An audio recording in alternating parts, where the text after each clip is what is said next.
In this video, I'm going to teach you how to connect phone to Samsung tablet. It's a very easy process, so make sure to follow along. In this video, I'm going to give you easy to follow instructions on what I believe is the most convenient method to manage everything on your phone from your tablet or vice versa. You will be able to connect both of these devices together, and it can be done fully wirelessly. So if you have a Samsung tablet, by default, it is going to have a Samsung application called Samsung Flow. This allows you to connect any model of tablet to a phone or vice versa. So all that you have to do is find the Samsung Flow application. If you don't have it already installed, which should be because it is a default app, then you can just open the Samsung store and acquire it from there.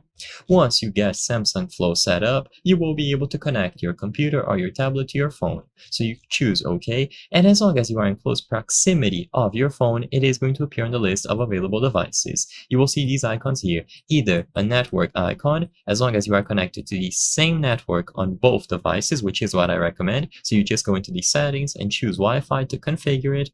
Or you will see the Bluetooth icon, if that means that a device can be discovered over a Bluetooth connection. You can choose whichever one you prefer depending on which options you have available for you. So either Bluetooth or Wi-Fi. Once you choose any of the devices from the list, you will be able to get it connected. If you don't see your device, you can tap on this option here for additional instructions on what to do.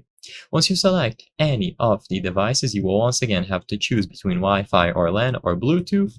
You choose the connection method, and now you will have to verify this connection by inputting this code here.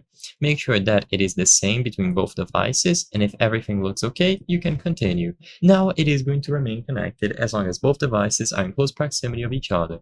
You will be able to tap the plus sign to upload files, photos, documents, manage apps, whatever it is that you wish. You can enter messages and do all sorts of things on the menu here. I hope I was able to help you on how to connect phone to Samsung tablet. If this video helped you, please be sure to leave a like and subscribe for more very easy tips. Thank you for watching.